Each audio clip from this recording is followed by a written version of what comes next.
잠깐 기도하겠습니다. 우리의 생명이 되신 여호와 하나님, 오늘 세상 사람들은 교회에 관심이 없습니다. 그러나 우리 하나님은 피값으로 사신 이 교회, 베다니 교회를 향하여 관심을 가지시고 주목하고 계신 줄 믿습니다.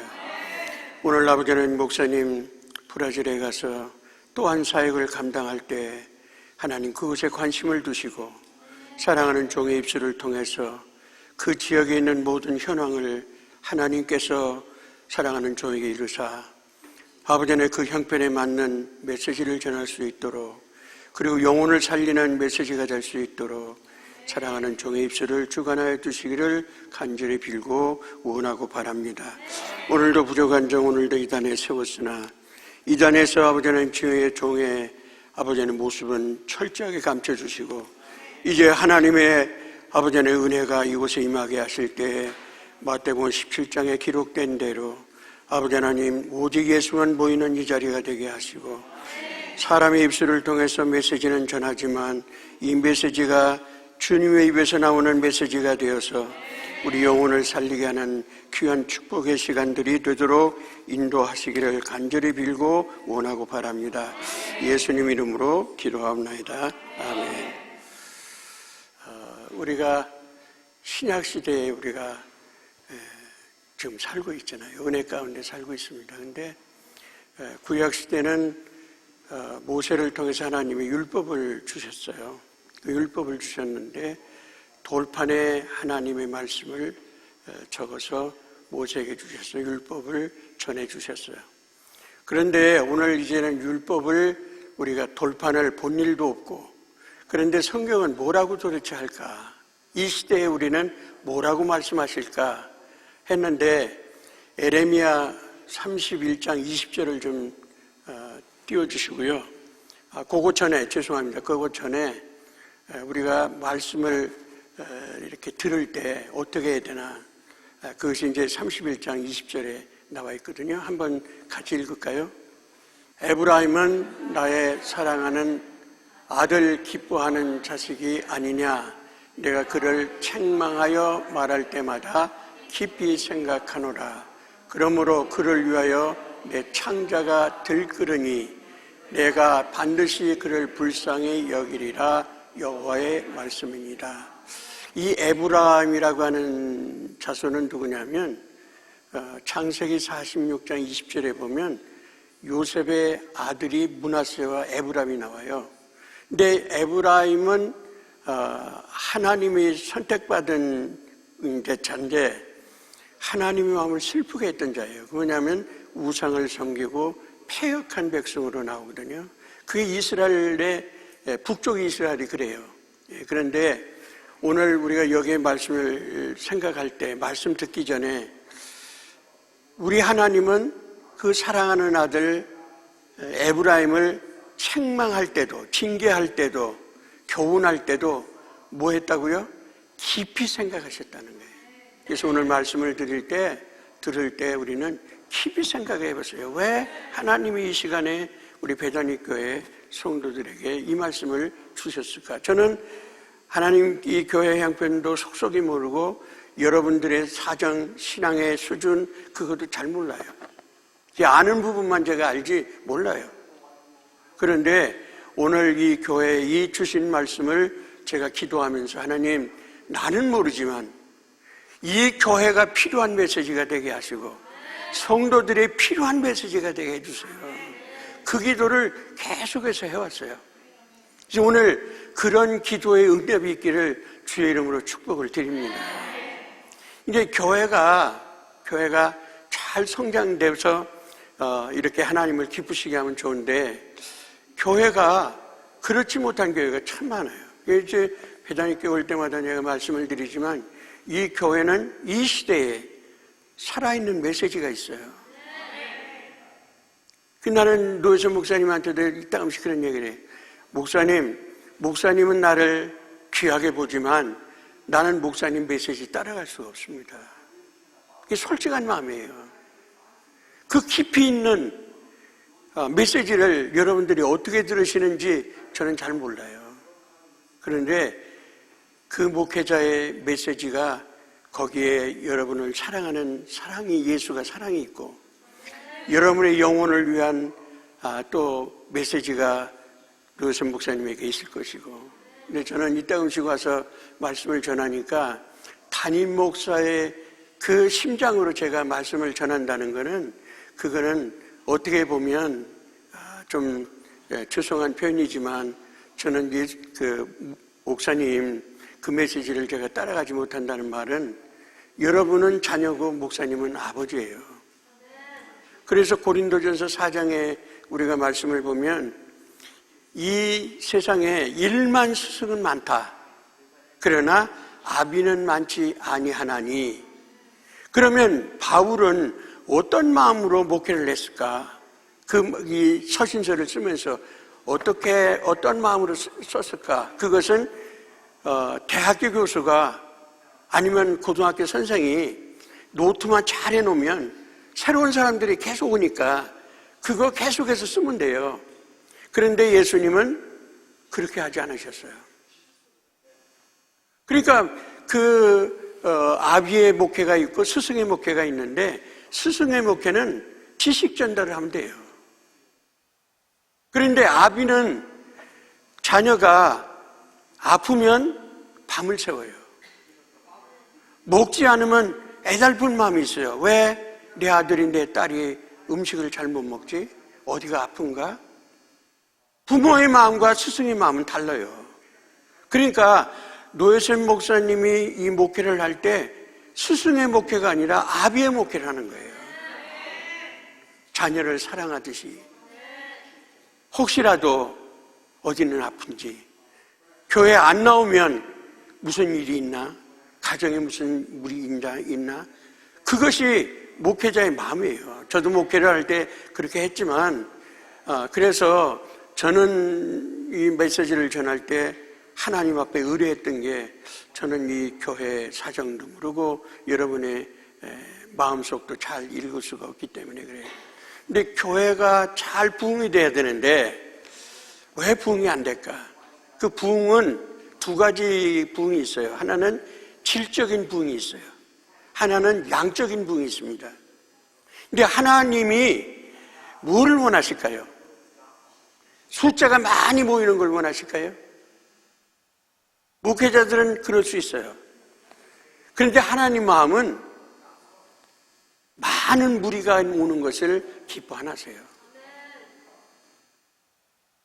그러면 우리가 마지막 때, 아까 우리 김상인 집사님도 그 기도를 하셨지만, 마지막 때 우리가 어떻게 살아가야 할까?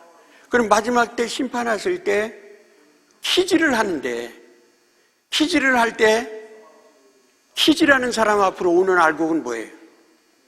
답을 했는데, 그 알곡은 안으로 들어오고 쭉정이는 바깥으로 간다잖아요.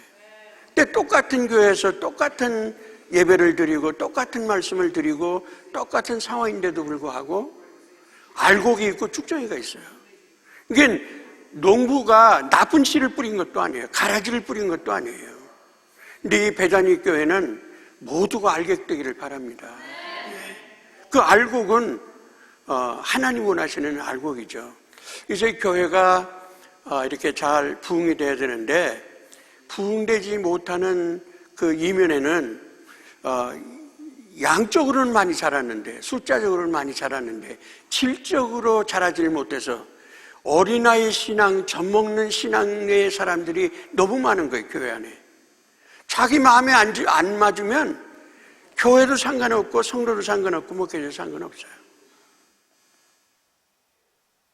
그러니까 오늘 우리가 어린아이가 그냥 자라는 게 아니잖아요.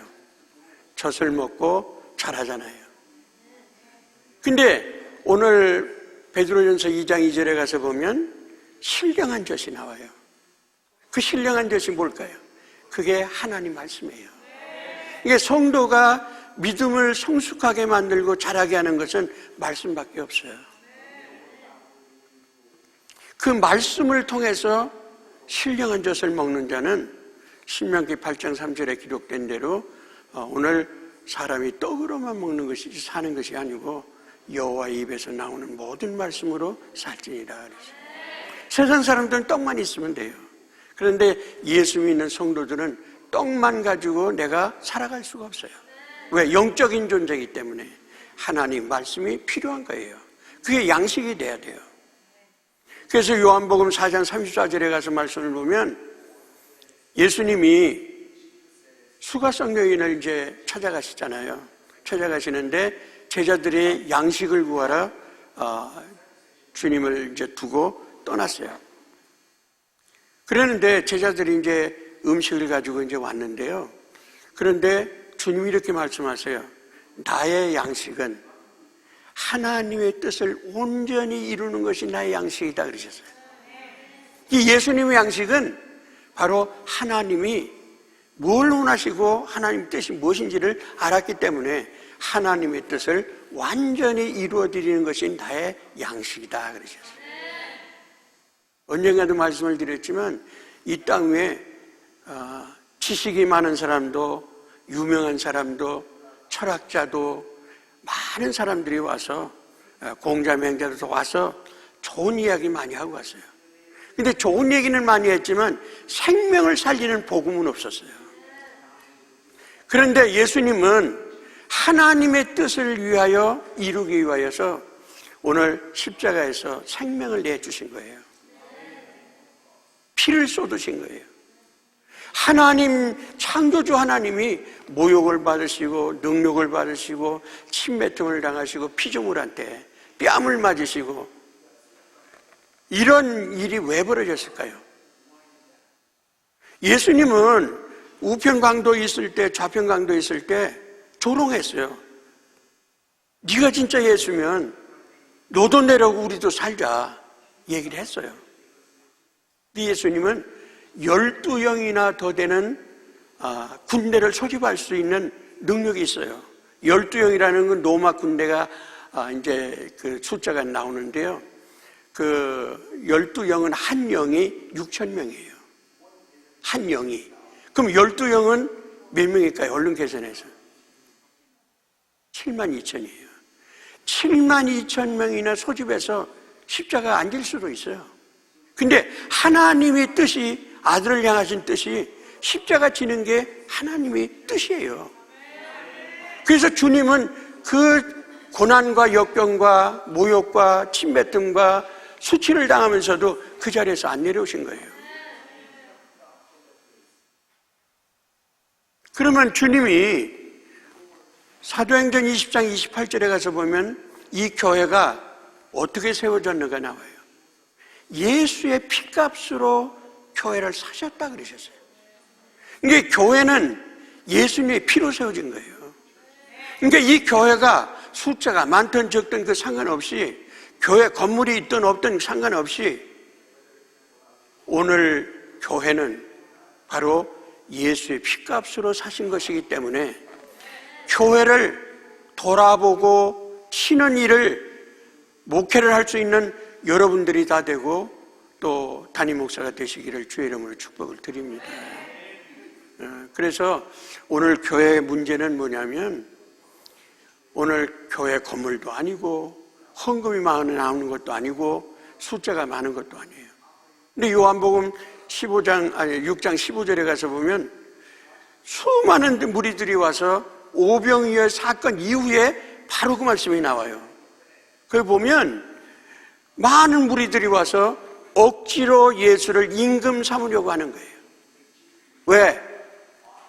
예수와는 보리떡 5개 물고기 2마리로 남자만 5,000명을 먹고도 12강줄에 남았다. 이거는 세상 과학으로도 어떤 능력 있는 사람도 이거 행할 수가 없는 거예요. 이거는 오직 예수님만이 할 수 있는 일이에요. 그러니까 예수만 우리가 임금 삼으면 이제는 먹을 거 걱정 안 해도 되겠다. 그렇게 생각을 한 거예요.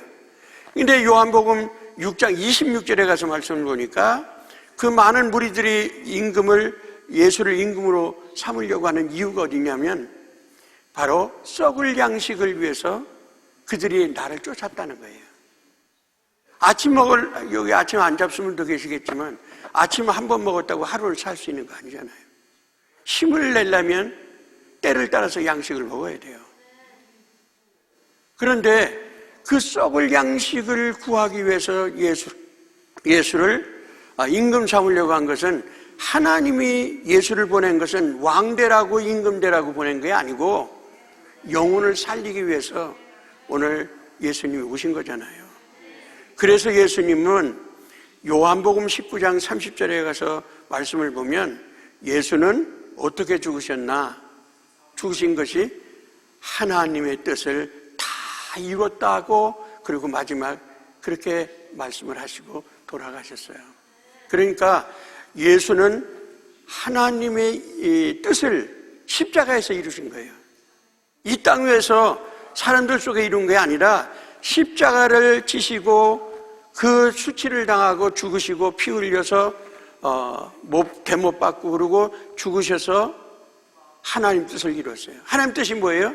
요한복음 6장 38절부터 40절에 가서 말씀을 보면 하나님이 뜻이 나와요. 예수님을 보내신 뜻이 나와요. 예수님은 나의 뜻을 이루려 내가 온 것이 아니고 아버지의 뜻을 이루려 내가 왔다.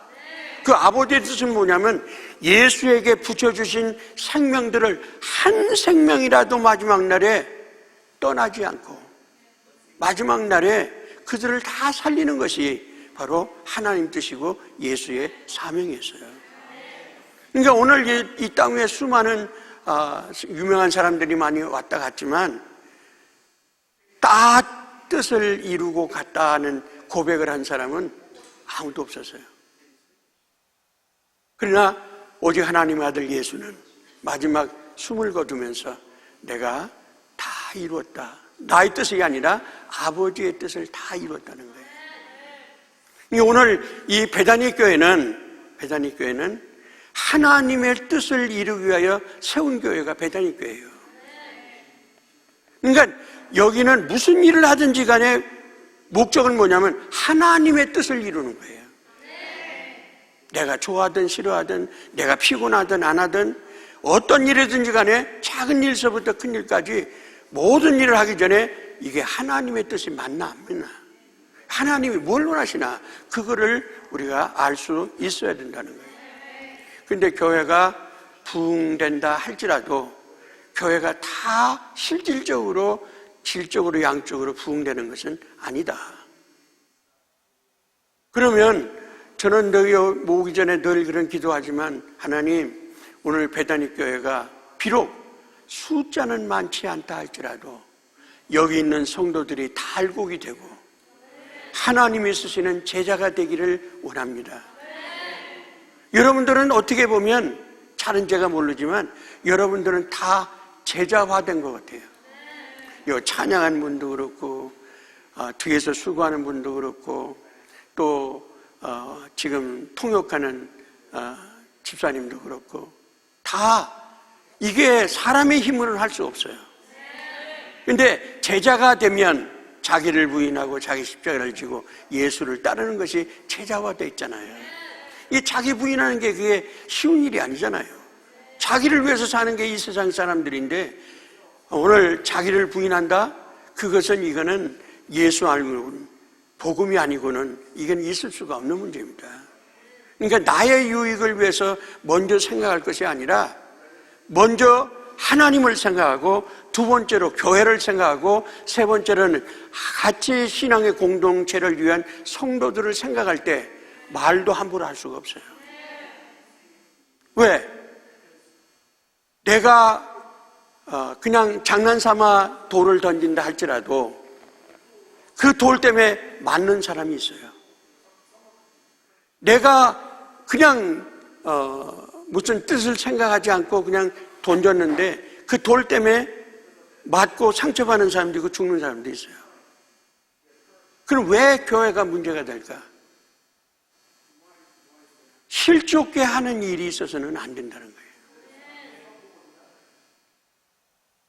그래서 예배소서, 여러분들이 잘 아시는 말씀이지만 예배소서 4장 29절, 5장 4절을 두 절을 좀 띄워주시면요. 그래서 오늘 우리가 말을 할 때도 참 조심스럽게 해야 돼요. 그래서 어떤 서적을 읽다가 보니까, 책을 읽다 보니까 말을 내가 하고 싶은데 6초만 참으라는 거예요. 6초. 똑딱 똑딱 똑딱 똑딱 똑딱 6번을 참으면 그때 말을 함부로 안 한다는 거예요. 그게 우리나라 말에 성경도 모르던 그분들이 참을 인자 3개면 살인도 면한다 그러잖아요. 이게 우선 순간적으로 나오는 말이 상처가 될 수도 있어요. 나는 아무 뜻 없이 했지만, 농담 삼아 얘기했지만, 그러나 그 말이 어떤 사람에게는 상처가 되고 깊은 고통이 될 수도 있어요. 나는 그렇게 생각 안 하고 얘기했지만 그 말이 듣는 사람에게 오늘 상처가 줄 수가 있다. 그래서 에베소 4장 29절, 자 시작. 무릇 더러운 말은 너희 입 밖에도 내지 말고 오직 덕을 세우는 데 소용되는 대로 선한 말을 하여 듣는 자들에게 은혜를 끼치게 하라. 그러니까 성도들은 서로 은혜를 끼치는 말을 해야 돼요. 여기서 덕이라는 말이 오이코도메라고 하는 헬라로 되어 있는데, 이 말은 뭐냐면 집을 짓는다, 건축한다. 그러면 여러분들 말 한마디가 교회를 무너뜨리게 할 수도 있고 교회를 세울 수도 있어요. 성도들에게 은혜를 끼치는 말은 위로가 되고 격려가 되고 소망이 되는 거예요. 이게 모처럼 만에 온 성도가 있잖아요. 참 교회 한번 오기가 수십 년이 걸린 사람도 있어요. 전도서 여러분이 왔는데 참 결단하고 왔는데, 나도 이제 예수 믿겠다고 결단하고 왔는데, 이 교회 와서 우리 교회가 배단위교회가 그렇다는 게 아니라 말을 함부로 한 실수한 그 말 때문에 교회를 떠날 수가 있어요.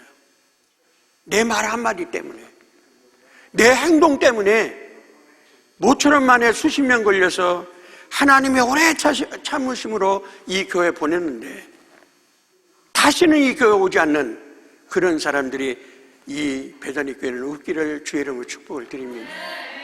이게 오면은 격려해주고 위로해주고 사랑해주고 감사하게 하고, 그리고 어루만지는 그런 것이, 아까 찬양할서도 그런 얘기 했지만 우리는 다 위로가 필요한 사람들이에요. 사실은요, 우리는 다 온전한 사람이 아니잖아요. 실수도 많고 허물도 많고. 그런데 오늘 29절에 가서 보니까 은혜를 끼치는 말을 해라. 그것이 교회를 살리는 거고 성도의 신앙을 살리는 것이다. 5장 4절에 누추함과 어리석은 말이나 희롱의 말이 마땅치 아니하니 오히려 감사하는 말들을 하라 그랬어요.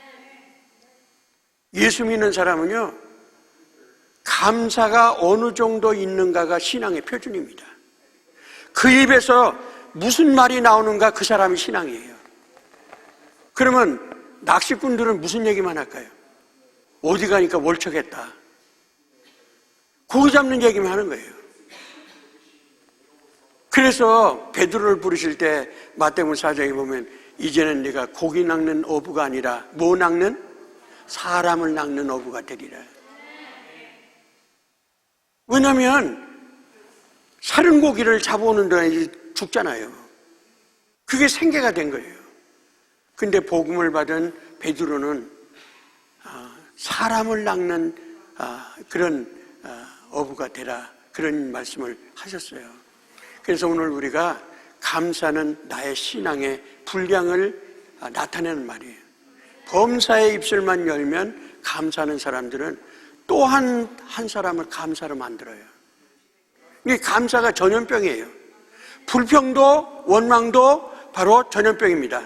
한 사람이 불평하기 시작하면요, 삽시간에 전염병이 들어요. 코비드 때 보세요. 나는 조심한다고 조심했는데 언제 걸렸는지도 몰라. 전염병이 이렇게 무서운 거예요. 그러니까 오늘 여러분들은, 배단위교회 여러분들은 복음의 전달자가 뭐예요? 바로 그분이 바로 복음으로 사는 사람이에요. 그러니까 예수님이 말씀할 때 성경에 보면 제일 자주 쓰는 단어가 뭐예요? 그게 뭐예요? 그게 바로 진실로 진실로입니다. 왜 주님은 입만 벌면 진실이라고 했을까요? 예수님이 진실한 분이에요. 거짓이 없는 분이에요. 그래서 이사야서 26장 7절에 가서 보면 하나님이 정직하시다 그러세요. 전도서 7장 29절에 보면 하나님이 사람을 지으실 때 정직하게 지으셨다. 그래서 저번 언제인지는 모르지만 제가 이 교회 와서도 그 얘기했어요. 하나님의 DNA가 있는데 사람도 DNA가 다 있잖아요. 그 DNA는 바꿀 수가 없는 DNA예요. 사람을 아무리 모양을 이제 바꾸고 성형 수술을 해서 바꾸고 좋은 옷을 입고 좋은 환경 속에 산다 할지라도 그 DNA는 절대로 바꿀 수가 없어요. 근데 우리는 하나님이 우리 아버지잖아요. 그 아버지의 DNA가 뭐예요? 정직입니다. 진실입니다. 그러니까 예수 믿는 사람에게 정직과 진실이 빠지면 이건 예수 헛믿은 거예요. 예수 믿는 사람은 선한 거짓말이라고 빨간 거짓말도 있고 하얀 거짓말도 있는데 하얀 거짓말도 하면 안 돼요. 왜? 예수님은 진실하니까. 우리는 예수님의 DNA를 받은 사람이라면 무슨 일에 내가 유익하든 안 하든 내가 손해를 보든 정직하면 하나님이 보상하세요. 그래서 오늘 우리가 말을 할 때 어떻게 해야 되는가 대단히 중요한 문제예요. 왜냐하면 이제 오순절 다락방이 나오잖아요. 사도행전 2장 1절로 4절에 보면 마지막에 4절에 가서 보면 무슨 말이 나와요? 성도들이 마지막에 2장 4절에 보니까 성령이 말하게 하심을 따라 말하기 시작을 했느니라 그래요. 그러니까 우리가 예수 믿으면 뭐부터 바꿔줘야 되냐면 성격은 금방 못 바뀌어요. 여러분의 생각도 금방 안 바뀌어요. 그러나 성령이 내게 임하면, 성령이 임했잖아요. 오순절 다락방에. 그럴 때 제일 먼저 찾아온 변화가 뭐냐면 성령이 말하게 하심을 따라 말하기를 시작하니라 그랬어요. 그러니까 베다니교회 성도들은 무슨 말을 할 때 성령이 말하게 하심을 따라 말하면 교회가 쓰고 성도가 사는 거예요. 그런데 잠언서 15장 23절을 한번 띄워주시면 좋겠습니다. 사람은 그의 입의 대답으로 말미암아 기쁨을 얻나니 때에 맞는 말이 얼마나 아름다운고. 오늘 우리는 말을 할 때 때에 알맞은 말을 해야 돼요. 동문서답하지 마시고 때에 그 자리에 필요한 말씀을 하세요. 이것이 사람은 입의 대답으로 말미암아 기쁨을 얻나니 때에 알맞는 말이 얼마나 아름다운가. 베다니교회 성도들은 때에 알맞는 말을 하실 수 있는 아름다운 입술이 되기를 주의 이름으로 축복을 드립니다. 자, 이제 잠언서 25장 13절로 한번 가볼게요. 충성된 사자는 그를 보낸 이에게 마치 추수하는 날에 얼음 냉수와 같아서 능히 주인의 마음을 시원케 하느니라. 여러분의 말이 상대방에게 마음을 시원케 하는 말이 돼야 돼요. 충성된 사자가 누구예요? 예수님이에요. 하나님이 보내셨어요. 그래서 아까 우리가 히브리서 3장 1절에 가서 보면 예수님은 어떤 분이에요? 사도라고 그러시잖아요. 대제사장이라고 그러시잖아요. 그 사도는 뭐냐면 하나님께서 보내신 사람이 사도예요. 예수님도 하나님 보내셨어요. 사도예요. 그러니까 예수님은 말씀하실 때 마음을 시원케 하는 그런 말씀을 하셨다는 거예요. 자, 그러면 잠언서 18장 4절을 한번 찾아가 볼게요. 18장 4절. 자, 시작. 명철한 사람의 입은 말은 깊은 물과 같고 지혜의 샘은 솟구쳐 흐르는 내와 같으니라 그랬어요. 그러니까 명철한 자가 누구예요? 명철한 자는 잠언서 9장 10절에 가서 말씀을 보면 하나님을 경외하는 자에게 지혜의 근본이 되신 하나님, 그리고 난 다음에 명철한 자는 거룩한 자를 아는 것이 명철이라 그랬어요. 거룩한 자가 누구예요? 하나님이잖아요. 그러니까 오늘 우리가 명철한 자의 그 입에서 말은 깊은 물과 같다. 생수예요. 깊은 물이. 저 깊은 바위돌에서 흘러나오는 그 물이 생수예요. 그러니까 요한복음 4장에 물 길러 왔던 수가성 여인에게 말씀하시잖아요. 내가 생수다. 네가 나를 알았더라면 생수를 구했을 건데 네가 이렇게 매일처럼 이렇게 물을 길러 이렇게 원하는 거, 생수를 생각해 보니까 이 수가성 여인이 이 예수가 생수라고 하니까 이제는 물 길러 올 필요 없이 그 생수를 달라고 그러잖아요. 그러니까 여기서 깊은 샘이라고 하는 건 물과 같다는 말은 생수, 바로 예수 그리스도예요. 마태복음 10장의 4절에도 우리가 말씀을 보면 반석 위에 신령한 음식과 반석에서 그 꿀이잖아요. 그 다음에 반석에서 생수가 나온대요. 음료가 나온다고 그러잖아요. 우리가 다 그걸 마셨다는 거예요. 그러니까 예수 그리스도가 반석인데 바로 우리가 신령한 음료와 음식을 먹는다는 거예요. 그런데 잠언서 15장 28절을 한번 띄워주시고요. 자, 시작. 의인의 마음은 대답할 말을 뭐하게 생각해요? 깊이 생각하여도 악인의 입은 악을 쏟느니라. 악인들은 육초도 못 기다려요. 그냥 감정 나오는 대로 얘기를 하는 거예요. 상처받든 안 하든 간에. 그런데 의인의 마음은 대답할 말을 어떻게 해요? 깊이 생각한다는 거예요. 의인이 누구예요? 의인이. 여러분이 의인이에요. 왜? 우리는 죄인이지만 예수 믿고 주님이 나를 의인으로 인정해 준 사람이 이신칭의가 된 사람들이에요. 우리가 지금 행동을 옳게 살고 마음을 생각을 옳게 살고 해서 우리가 의인이 된 게 아니고 우리가 의인 되었기 때문에 이제 말 조심해야 되는 거예요. 왜? 마트에 가서도요, 우리가 옛날 같으면요 그냥 다 좋은 것만 골라서 집어넣고 나쁜 거는 빼놓고 이런 것들이 우리가 예수 믿기 전에 사람이에요. 근데 우리가 예수 믿으면 그거 안 해야 돼요.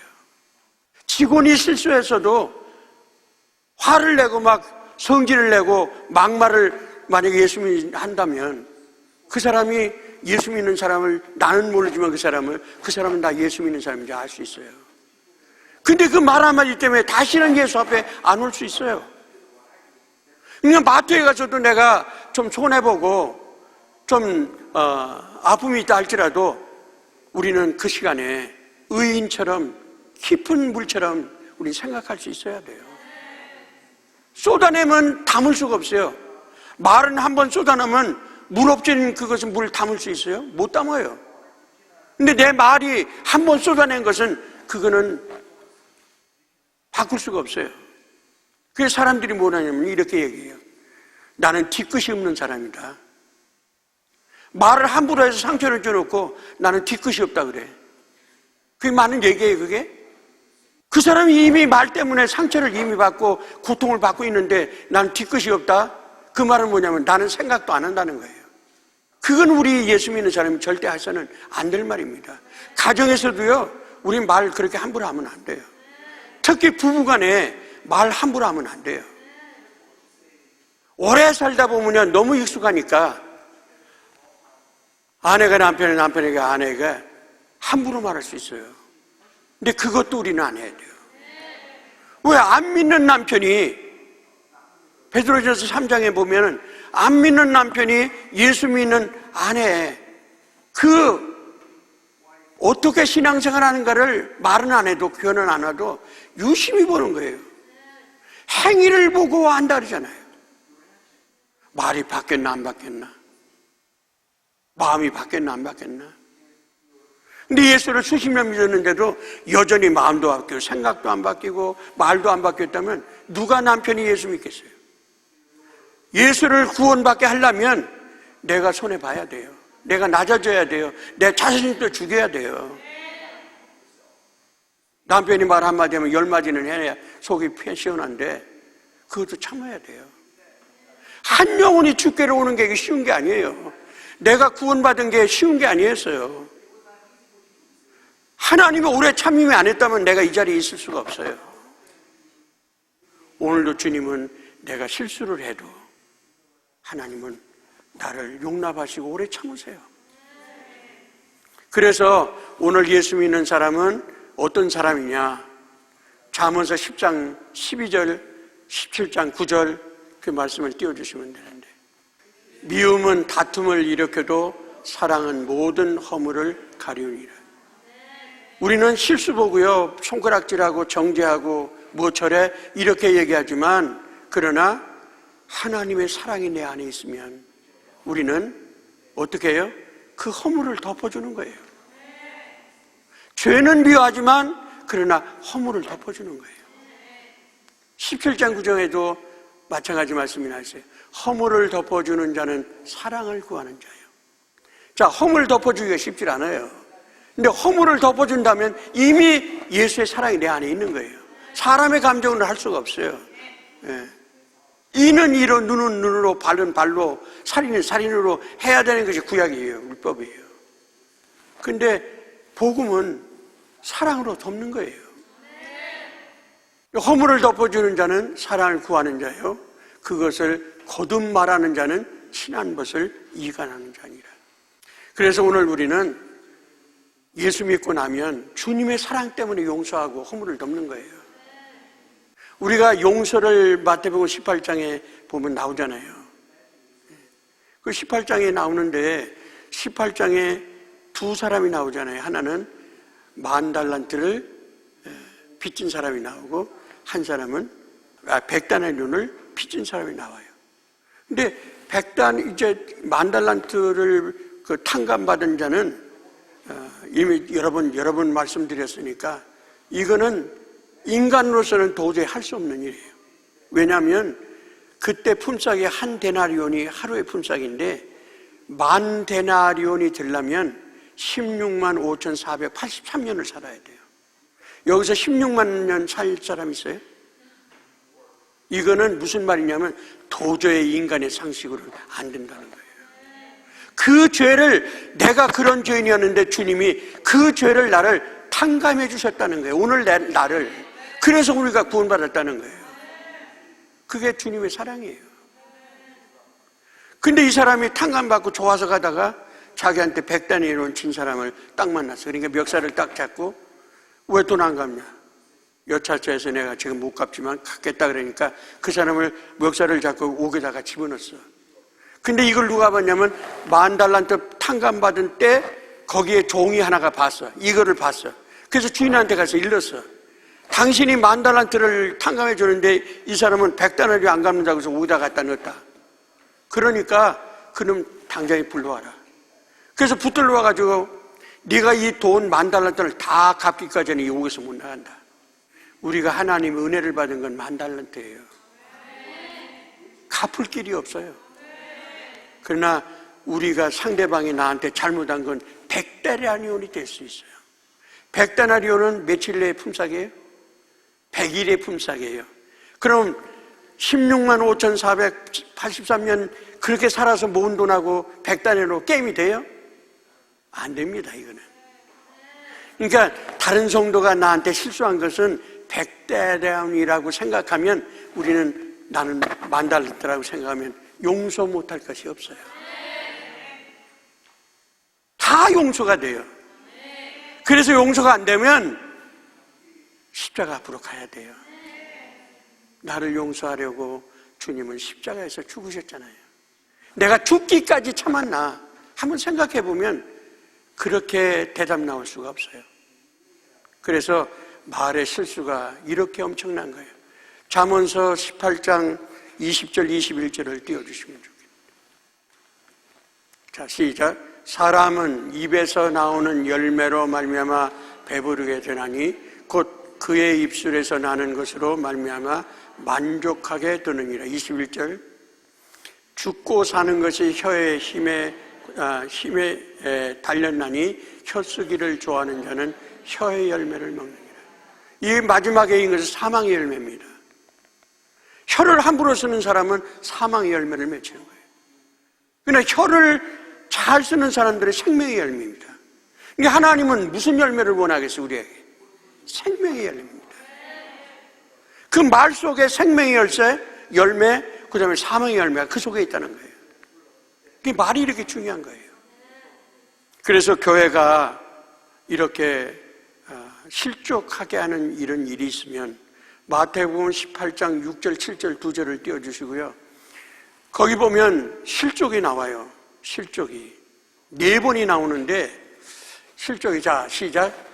누구든지 나를 믿는 이 작은 자 중 하나를 실족하게 하면 차라리 연자 맷돌이 그 목에 달려서 깊은 바다에 빠뜨리는 것이 나으리라. 여기다 홀대해 놓으세요.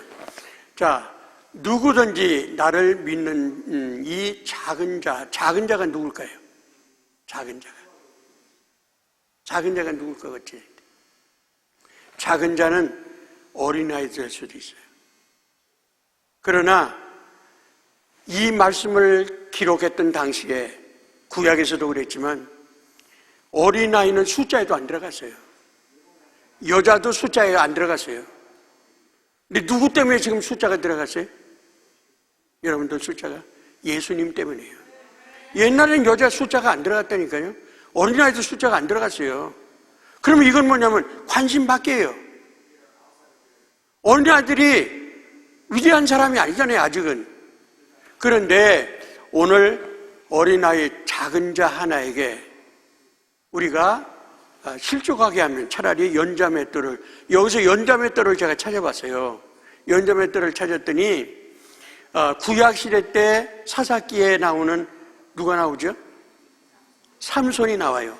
그 두 눈이 뽑혀가지고 블레셋 사람에게 붙잡혀가지고 두 눈이 뻗어가지고 오늘 낙이나 이제 소가 이제 이끌고 연자맷돌을 이게 돌려야 되는데 삼손이 그걸 돌렸어요. 근데 그 지름이 얼마냐면은 제일 적은 것이 연자맷돌이 150cm예요. 그럼 우리 키를 생각해 보면 연자맷돌이 두께가 얼마나 또 크겠어요. 우리 옛날에 우리 어른들이 쓰던 연자맷돌이 이게 두껍잖아요. 이게 거기서 콩도 갈아 먹고 뭐 다 했잖아요. 근데 그걸 돌렸다는 거예요. 그러면 오늘 여기 보면 작은 자를 실족하게 한 그는 연자맷돌을 목에 들이우고 바다에 빠뜨리는 것이 낫겠다. 그러면 연자맷돌이 목에 달렸으면 헤엄쳐 나올 수 있어요, 없어요? 영혼이 죽는 거예요. 내 말 실수 때문에 한 작은 어린아이라도 실족시키면 그러면 사망이 오는데 그것이 바로 나로 인한 거다. 그러면 여러분 속에는 무엇이 있어요? 여러 가지가 있을 수 있어요. 근데 제일 중요한 거는 여러분 속에 영혼이 있습니다. 영혼이 보여요, 안 보여요? 신앙생활 잘해도 안 보여요. 예수가 내게 있어도 안 보여요. 그건 영안이 열리기 전까지는 절대로 안 보여요. 그런데 사람은 이 육은 어떤 육인가, 이거는 그릇에 불과한 거예요, 사실은요. 깨지기 쉽고 다치기 쉽고 병들기 쉽고 죽을 수 있는 그 육체예요. 그 속에 하나님의 영을 집어넣었어요. 그래서 로마서 8장 9절에 가서 보면 그리스도의 영이 없이는 예수 그리스도의 사람이 아니니라 그랬어요. 오늘 여기 있는 저를 위해서 여기 있는 분들은 그리스도의 영이 다 주님이 주신 영이 있어요, 내 안에. 근데 거슬러 올라가면 하나님이 최초의 사람을 지을 때 어떻게 지으셨어요? 하나님의 숨결, 그 불어넣었더니, 하나님의 숨이 불어넣었더니 그게 영이에요. 그런데 오늘 그 사람이 흐울어졌지만 영적인 존재가 된 거예요. 하나님의 숨이, 하나님의 영이, 그리스도의 영이 없다면 그리스도인이 절대 될 수가 없어요. 그러니까 오늘 우리는 무슨 일을 행할지라도 성령인을 따라서 일을 해야 돼요. 빌립보서 3장 3절에 가서 보면 우리가 봉사하되 섬기되 오늘 성령을 따라 봉사하고 그랬어요. 내 힘으로 하는 게 아니라 영을 따라서 해야 돼요. 그것이 성도들이 섬길 때 하나님이 성령으로 봉사하고 그랬어요. 베드로전서 4장 10절 11절에 보면 하나님이 내 힘으로 아니라 하나님이 주신 힘으로 봉사할지라 그랬어요. 그래서 오늘 하나님이 18장 7절에 다시 한번 띄워주세요. 자, 실족게 하는 일들이 있으므로 말미암아 세상에 화가 있도다. 실족게 하는 일이 없을 수는 없으나 실족게 하는 그 사람에게는 뭐가 있도다? 화가 있도다. 이 화는 뭐냐면 하나님의 심판입니다. 무서운 심판입니다. 이 세상에 실족게 하는 일이 아주 없을 수는 없다는 거예요. 우리도 실수할 수 있잖아요. 허물질 수 있잖아요. 근데 지금 내가 존재하는 것은 왜 그러냐면 하나님의 사랑 때문에 그래요. 근데 이건 화가 내 힘으로 해결할 수 있는 화가 아닙니다. 근데 누가복음 17장 2절에 가서 보면 연자맷돌을 목에다 메고 강물에 빠뜨리는 것이 낫겠다, 그렇게 기록되어 있어요. 그래서 이제 오늘 우리는 교회가 성장되는 과정 속에 이런 일 저런 일 많이 있을 수 있지만, 그러나 우리 성도님 한 분 한 분의 입이 의인의 입이 되어서 깊은 생수와 같은 말을 하라 하는 말이에요. 네, 그것이 교회를 부흥케 하는 이유예요.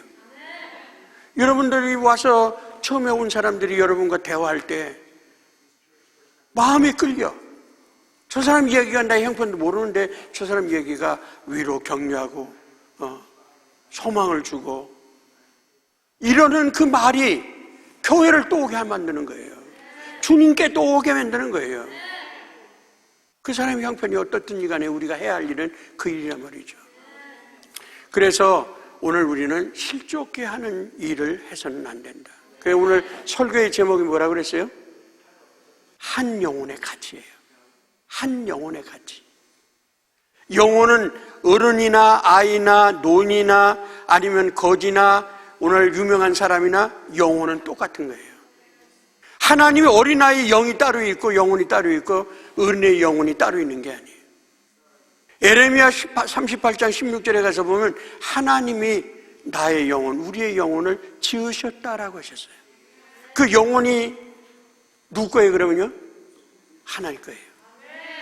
그 에스겔서 18장 4절에 가서 보면 그 영혼이 내 것이다 라고 하나님 말씀하세요. 주인이 내 것이라고 말씀하세요. 그러니까 우리의 영혼이 우리 게 아니고 하나님 거예요. 예. 그래서 오늘 누가복음 23장 46절을 띄워주시면요, 예수께서 큰 소리로 불러 이르시되 아버지 내 영혼을 아버지 손에 부탁하나이다 하고 이 말씀을 마치신 후에 숨지시니라. 예수님이 마지막에 예수님의 영을 누구한테 부탁했어요? 아버지가 누군데? 그 영혼을 만든 분이에요. 그 영혼의 주인은 하나님이세요. 누가복음 12장 20절에 가서 보면, 자 시작. 하나님은 이르시되 어리석은 자여 오늘 밤에 내 영혼을 도로 찾으리니 그러면 내 준비된 것이 누구의 것이 되겠느냐. 그러면 이 사람은 어떤 형편이에요? 농사를 잘 지어서 많은 소출을 했어요. 그래서 가만히 생각해 보니까 이 많은 소출된 걸 어디다가 이걸 쌓아놔야 되나 생각하다가 창고를 바라보니까 창고가 너무 적은 거예요. 그래서 창고를 너무 크게 지면 이걸 다 집어넣을 수 있겠다 생각하고 창고를 지었어요. 그리고 거기다가 소출을 다 집어넣었어요. 그리고 마루에 성경엔 마루라는 말은 없어요. 내가 얘기하는 거죠. 마루에 딱 앉아서 창고를 바라보면서 뭐라고 하냐면 내 영혼아 이제는 먹고 마시고 즐거워하자. 그 쌓아놓은 것 때문에 그 얘기를 한 거예요. 그런데 20절에 가서 보니까 하나님 영혼의 주인이 오늘 밤에 내 영혼을, 내일 밤도 아니고 1년 후도 아니고 오늘 밤이에요. 오늘 밤에 우리가 영혼을 하나님 부르신다면 우리는 이 세상 사람 아니에요. 오늘 밤입니다. 오늘 밤. 오늘 밤에 내 영혼을 도로 찾으리니, 도로 찾는다는 건 주인이 찾는다는 거예요. 그러면 내가 쌓아놓은 것이 네 것이 되겠냐? 여러분 뭘 쌓고 계시나요 지금? 여러분 뭘 쌓고 사세요? 돈을 쌓습니까? 명예를 쌓습니까? 권력을 쌓습니까? 뭘 쌓고 계세요? 여러분 우리가 떠날 때는 아무것도 안 남기고 갑니다. 우리가 얼마나 살 수 있을까? 그건 여기 답이 없어요. 저도 답이 없고요. 생명의 주인 주권자만 다 알고 계세요. 이게 내일이 될지 1년이 될지 10년이 후에 될지. 젊은 사람들은 젊으니까 내가 100세는 살겠지. No way. 조지 메이슨의 20살 먹은 야구 선수가 병원에 가서 진찰받다가 죽었어요. 아니 20살에 병원에 진찰받아갔다 죽었다면 누가 그걸 짐작했겠어요? 본인도 몰랐어요. 하나님 부르시면 우리는 가야 될 존재지, 조금만 지체해 주세요. No way. 하나님은 절대 승낙 안 하십니다. 그래서 한 영혼의 가치가 어린 아이, 노인, 거지, 부유한 자 상관없이 다 영혼이 똑같아요. 그러니까 우리가 사람을 볼 때 우리가 뭘 봐야 되냐면 외모를 보지 마세요. 외모를 보지 마시고, 아니 결혼할 때 외모 안 볼 수는 없죠. 얼굴 안 볼 수는 없죠. 다 보고 하죠. 근데 그것이 메인이 되면 안 돼요. 왜? 미인도 시간이 흐르면 주름천지가 되고 흰머리 나고 볼품 없어요. 젊은 때는 그렇게 아름답지만 다 그렇게 돼요. 나도 되고 여러분도 마찬가지. 근데 우리가 사람을 볼 때 어떻게, 야고보서 2장 1절로부터 4절 9절을 띄워주시면 돼요. 자, 그러면 사람을 외모로 판단한다 그러면 오늘 우리 예수 그리스도 믿는 사람들은 사람을 볼 때 뭘 봐야 되냐?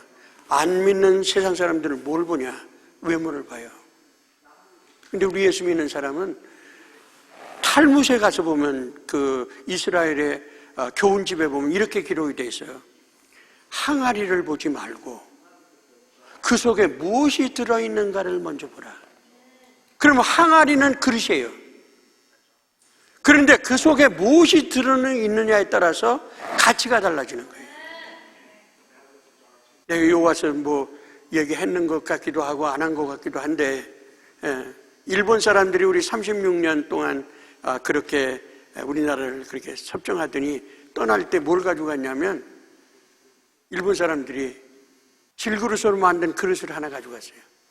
그것이 옛날 사람들이 전부 집안에 뒷간이 멀으니까 집안에 시아버지 요강 따로 있고 며느리 요강 따로 있고 따로 있었어요. 그래서 거기서 실례를 하는 거예요. 뒷간이 머니까. 그러는데 일본 사람들이 그걸 가져간 거예요. 아니, 쓰던 걸 가져간 게 아니라 새 거를 가져갔지. 가져가서 일본 사람들이 거기다 뭘 담았냐면 밥을 담았어. 이게 빨리 식지를 않으니까, 이게 질그릇을 만들어 놨으니까. 그 뚜껑도 있잖아요, 그게. 그러니까 이게 밥이 오랫동안 식지 않는 거예요.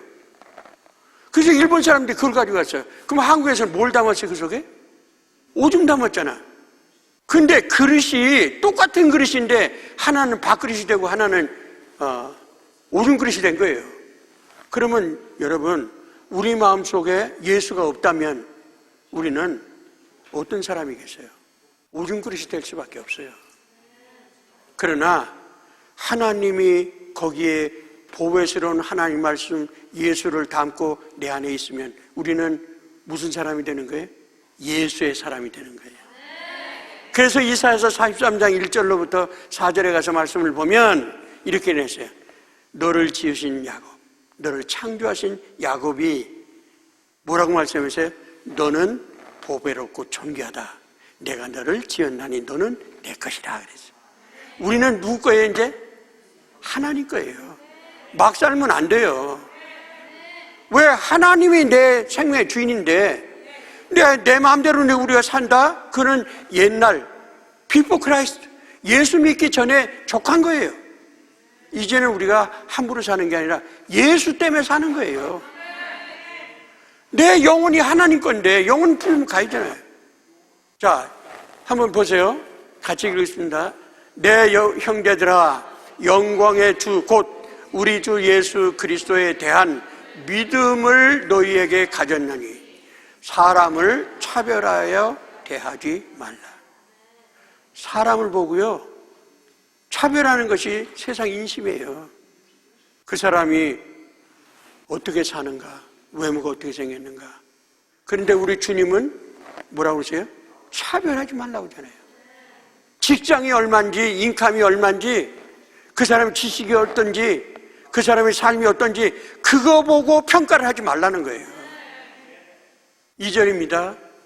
만일 너희 회당에 금가락지를 끼고 아름다운 옷을 입은 사람이 들어오고 또 남루한 옷을 입은 가난한 사람이 들어올 때, 자, 두 종류의 사람이 나와요. 하나는 금가락지 입고 좋은 옷을 입고 그리고 들어왔어요. 그리고 한 사람은 남루한 옷을 입고 가난한 사람이, 냄새나는 사람이 들어왔어요. 요까지만 좀 띄워놓으시고요. 2절을 띄워놓으시고요. 제가 조지아에서 목회할 때 메사홀에서 하루 종일 음식을 만드는, 부대에서 음식을 만드는 분이 이제 우리 교회 성도였어요. 근데 이분이 그 일을 끝나고 집에까지 가려면 1시간 걸려요. 1시간 걸리는데 가서 샤워하고 옷 입고 오면 교회 예배 시간이 못 와요. 근데 왜 처음에 못 왔냐? 옷에서 냄새가 너무 많이 나니까 제일 뒷처에 앉아있다가 그것도 나중에 마음에 걸리니까 그러니까 안 왔어요. 그래서 내가 그 집에 신방을 갔어요. 가가지고 이렇게 얘기했어요. 하나님은 냄새나는 옷이라도 교회 와서 예배 드리는 것을 얼마나 귀하게 여기겠냐. 그 다음부터는 그 아침에 냄새 난 거 그거 다 입고 와서 그냥 예배 드리고 갔어요. 하나님은 뭘 기뻐하세요? 외모 보는 거 하나님 기뻐하세요.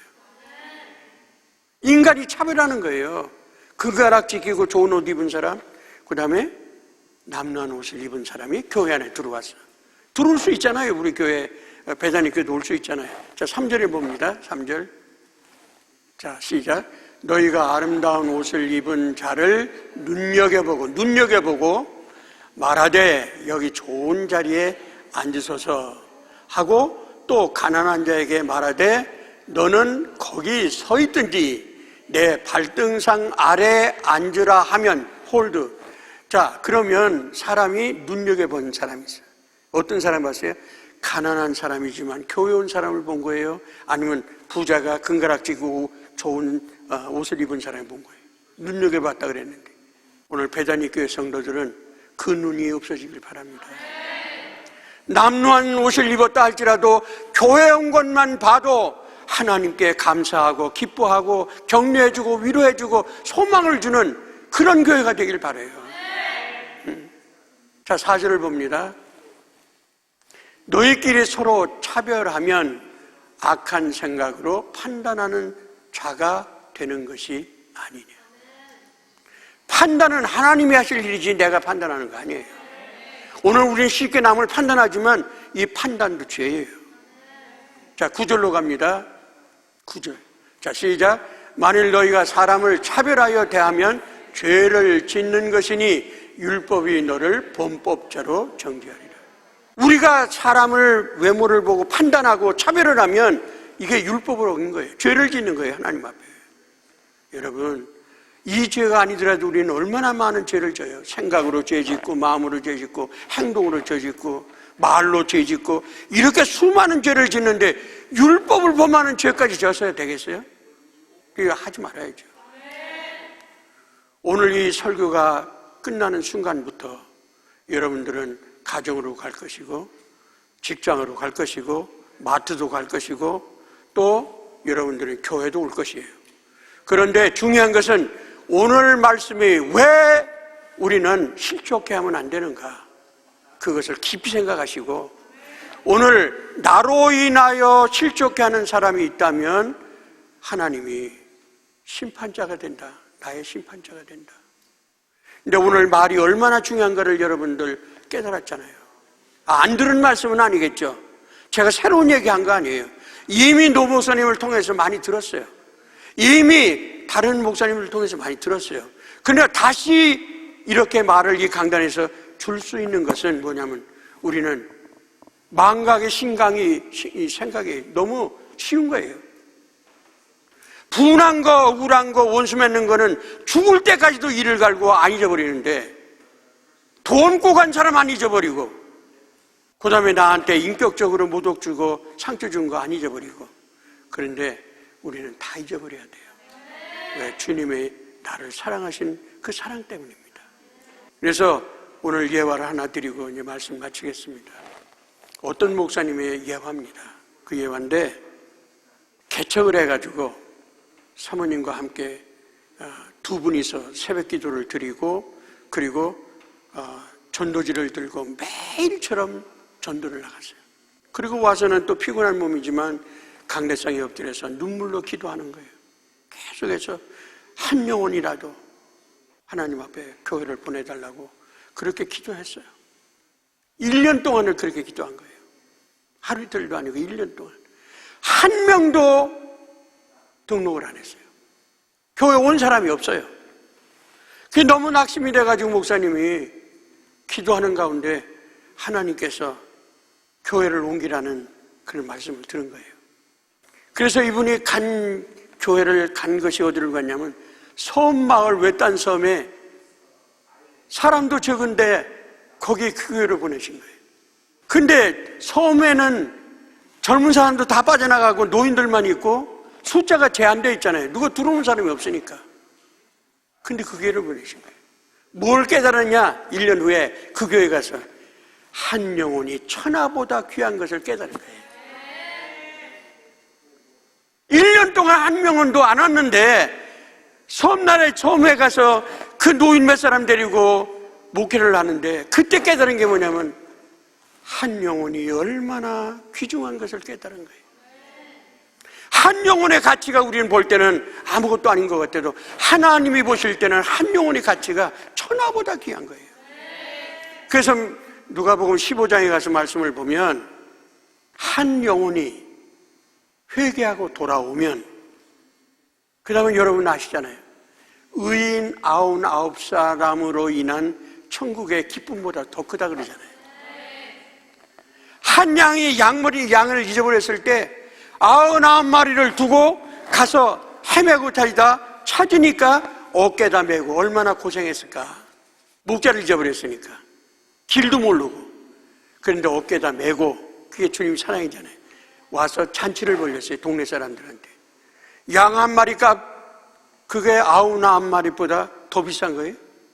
99마리에 없어질 수도 있어요. 근데 하나님의 마음은 한 영혼입니다. 한 영혼이 회개하고 돌아오면 의인 99으로 인한 기쁨보다도 더 크다는 얘기예요. 그러니까 양을 찾으러 댕기지. 이것이 주님의 마음이고 주님의 사랑입니다. 오늘 베다니 교회는 주님의 사랑으로 주님의 피값으로 세우셨어요.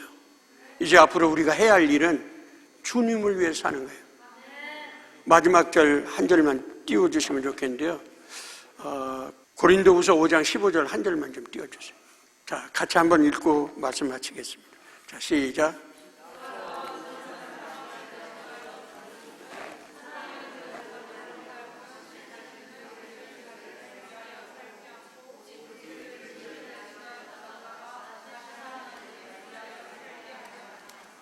이제 나를 위해 사는 게 아니라 나를 구원하신, 나 대신 십자가에서 죽으신, 피 흘려주신 그 예수를 위해 사는 것이 오늘 베다니 교회 모든 사랑하는 성도들의 마지막 삶입니다.